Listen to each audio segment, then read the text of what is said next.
ನಮಸ್ಕಾರ. ಇವತ್ತು ನಾವು ಒಂದು ತುಂಬಾನೇ ಇಂಟ್ರೆಸ್ಟಿಂಗ್ ವಿಷಯದ ಬಗ್ಗೆ ಮಾತಾಡೋಣ.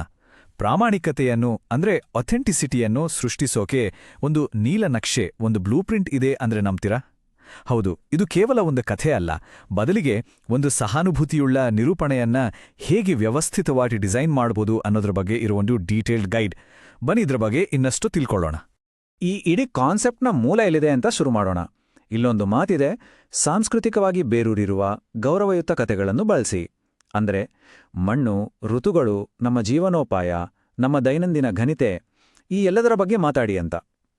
ಈ ಒಂದು ಸಾಲೆ ಸಾಕು ಈ ನೀಲನಕ್ಷೆಯ ಅಂತಿಮ ಗುರಿ ಎಷ್ಟು ಮಾನವೀಯವಾಗಿದೆ ಅಂತ ಅರ್ಥ ಮಾಡ್ಕೊಳ್ಳೋಕ್ಕೆ.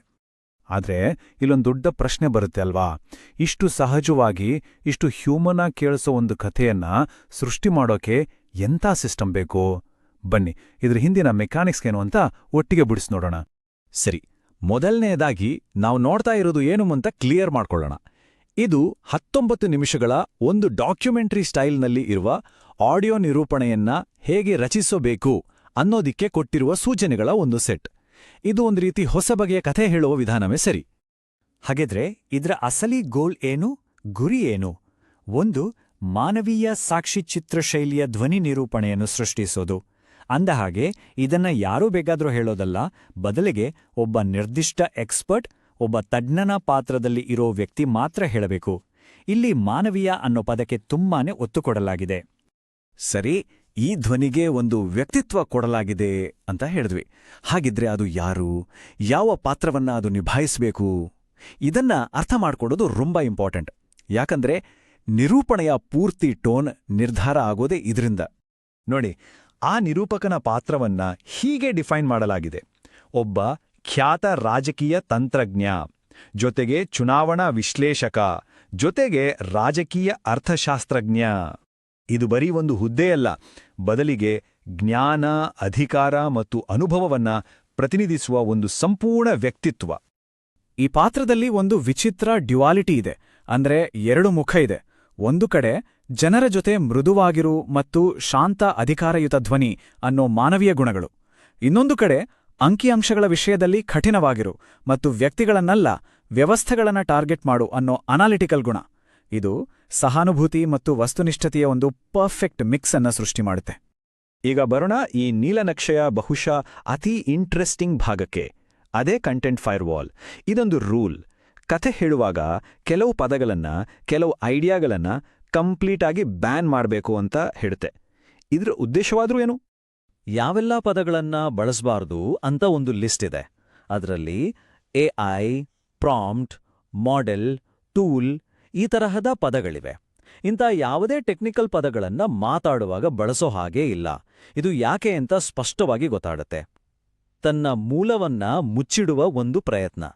ಇದರ ಹಿಂದಿನ ಸ್ಟ್ರಾಟಜಿ ಏನು ಅಂತ ಕೇಳಿದ್ರೆ ಅದು ತುಂಬಾನೇ ಸಿಂಪಲ್ ಮತ್ತು ಕ್ಲಿಯರ್ ಆಗಿದೆ. ಕೊನೆಗೆ ಬರುವ ಔಟ್ಪುಟ್ ಕಂಪ್ಲೀಟ್ ಆಗಿ ನ್ಯಾಚುರಲ್ ಆಗಿರಬೇಕು. ಅದು ಯಾವುದೋ ಆಟೋಮೇಟೆಡ್ ಸಿಸ್ಟಮ್ನಿಂದ ಬಂದಿದೆ ಅನ್ನೋ ಒಂದು ಸಣ್ಣ ಸುಳಿವು ಕೂಡ ಇರಬಾರ್ದು. ಕೇಳೋರ್ಗೆ ಇದೊಬ್ಬ ನಿಜವಾದ ಎಕ್ಸ್ಪರ್ಟ್ ಮಾತು ಅಂತಾನೆ ಅನ್ಸ್ಬೇಕು, ಮಷೀನಿಂದ ಬಂದಿದ್ದು ಅಂತಲ್ಲ. ಈಗ ನಾವು ಕಥೆಯ ಸ್ಟ್ರಕ್ಚರ್ ಕಡೆ ಗಮನ ಕೊಡೋಣ. ಅಂದ್ರೆ ಅದರ ಟೈಮಿಂಗ್. ಈ 19 ನಿಮಿಷದ ಕಥೆಯ ಪ್ರತಿಯೊಂದು ಕ್ಷಣವನ್ನು ಎಷ್ಟು ಪರ್ಫೆಕ್ಟಾಗಿ ಪ್ಲಾನ್ ಮಾಡಲಾಗಿದೆ ನೋಡಿ. ಉದಾಹರಣೆಗೆ ಈ ಇಡೀ ನಿರೂಪಣೆಯ ಟೈಮ್ ನೋಡಿ, 18 ನಿಮಿಷ 45 ಸೆಕೆಂಡಿಂದ 19 ನಿಮಿಷ 20 ಸೆಕೆಂಡ್ ಒಳಗೆ ಇರಲೇಬೇಕು. ಅಷ್ಟು ನಿಖರತೆ. ಪ್ರತಿಯೊಂದು ಸೆಕೆಂಡಿಗೂ ಇಷ್ಟು ಪ್ರಾಮುಖ್ಯತೆ ಕೊಡೋದು ನೋಡಿದ್ರೆ ಈ ಬ್ಲೂ ಪ್ರಿಂಟ್ ಎಷ್ಟು ಸಿಸ್ಟಮ್ಯಾಟಿಕ್ ಆಗಿದೆ ಅಂತ ಗೊತ್ತಾಗುತ್ತೆ. ಕೇವಲ ಟೋಟಲ್ ಟೈಮ್ ಅಷ್ಟೇ ಅಲ್ಲ, ಆ ಟೈಮ್ ಫ್ರೇಮ್ ಒಳಗಡೆ ಕತೆ ಹೇಗೆ ಸಾಗಬೇಕು ಅನ್ನೋದಕ್ಕೂ ಒಂದು ಪಕ್ಕಾ ಪ್ಲಾನ್ ಇದೆ. ಶುರುನಲ್ಲಿ ಗುರುತು ಮತ್ತು ಉದ್ದೇಶ, ಆಮೇಲೆ ಮಣ್ಣಿನ ಮಿಡಿತ, ವಿಶ್ಲೇಷಣೆ, ಪರಿಹಾರದ ನೀಲನಕ್ಷೆ ಹಾಗೂ ಕೊನೆಗೆ ಒಂದು ಅಂತಿಮ ಕರೆ. ಇಲ್ಲಿ ಯಾವುದನ್ನೂ ಆಕಸ್ಮಿಕವಾಗಿ ಬಿಟ್ಟಿಲ್ಲ, ಎಲ್ಲವೂ ಪ್ರೀಪ್ಲ್ಯಾಂಡ್. ಇದು ಬರೀ ಕಥೆ ಹೇಳೋದಲ್ಲ, ಕೇಳುವರಲ್ಲಿ ನಂಬಿಕೆ ಹೇಗೆ ಹುಟ್ಟಿಸೋದು, ನಮ್ಮ ಮೌಲ್ಯಗಳನ್ನ ಹೇಗೆ ತಲುಪಿಸೋದು ಅನ್ನೋದಕ್ಕೂ ಈ ಬ್ಲೂ ಪ್ರಿಂಟ್ನಲ್ಲಿ ಜಾಗ ಕೊಟ್ಟಿದ್ದಾರೆ. ಅದಕ್ಕಾಗಿ ಕಡ್ಡಾಯ ಬ್ರ್ಯಾಂಡಿಂಗ್, ಮೌಲ್ಯಾಧಾರಿತ ವಿಷಯಗಳಂಥ ಎಲಿಮೆಂಟ್ಸ್ಗಳನ್ನು ಡಿಸೈನ್ ಮಾಡಿದ್ದಾರೆ. ಉದಾಹರಣೆಗೆ ಕಡ್ಡಾಯ ಬ್ರ್ಯಾಂಡಿಂಗ್ ಅನ್ನೋ ಒಂದು ರೂಲ್ ಇದೆ. ಇದರ ಪ್ರಕಾರ ಸ್ಕ್ರೀನ್ನ 4 ಮೂಲೆಗಳಲ್ಲೂ ಈ ನಿರ್ದಿಷ್ಟ ಮಾಹಿತಿ ನಿರಂತರವಾಗಿ ಕಾಣಿಸ್ತಾನೇ ಇರಬೇಕು. ಇದು ಒಂದು ಬ್ರ್ಯಾಂಡ್ ಐಡೆಂಟಿಟಿನ ಗಟ್ಟಿ ಮಾಡುತ್ತೆ ಮತ್ತು ಸ್ಥಿರತೆಯ ಮೂಲಕ ನಂಬಿಕೆಯನ್ನು ಬೆಳೆಸೋಕೆ ಸಹಾಯ ಮಾಡುತ್ತೆ. ಅಷ್ಟೇ ಅಲ್ಲ, ಕಥೆಯ ಮಧ್ಯದಲ್ಲಿ ಭಾರತೀಯ ಮೌಲ್ಯಗಳ ಬಗ್ಗೆ ಮಾತಾಡಲೇಬೇಕು ಅನ್ನೋದು ಕೂಡ ಒಂದು ನಿಯಮ. ಸಾಂವಿಧಾನಿಕ ಘನತೆ, ಜವಾಬ್ದಾರಿಯುತ ಮಾತು ಮತ್ತು ಗೌಪ್ಯತೆ ಹಾಗೂ ಸಮ್ಮತಿಯಂತಹ ವಿಷಯಗಳನ್ನ ಸೇರಿಸಲೇಬೇಕು. ಇದು ಕಥೆಗೆ ಒಂದು ನೈತಿಕ ಮತ್ತು ಸಾಂಸ್ಕೃತಿಕ ಆಳವನ್ನು ಕೊಡುತ್ತೆ. ಹಾಗಾದ್ರೆ ಇಷ್ಟೆಲ್ಲ ನೋಡಿದ್ಮೇಲೆ ನಮ್ಗೆ ಏನ್ ಗೊತ್ತಾಗ್ತಿದೆ? ಇಷ್ಟು ಡೀಟೇಲ್ ಆಗಿ ಒಂದು ಬ್ಲೂ ಪ್ರಿಂಟ್ ಇಟ್ಕೊಂಡು ಪ್ರಾಮಾಣಿಕ ಕಂಟೆಂಟ್ ಮಾಡೋದ್ರ ಬಗ್ಗೆ ಇದು ನಮಗೆ ಏನ್ ಹೇಳುತ್ತೆ? ಡಿಸೈನ್ ಮಾಡಿ ಪ್ರಾಮಾಣಿಕತೆ ತರೋಕೆ ಆಗುತ್ತಾ? ನೋಡಿ, ನಾವು ಮತ್ತೆ ಅದೇ ಮೂಲ ಪ್ರಶ್ನೆಗೆ ಬಂದು ನಿಂತಿದ್ದೇವೆ.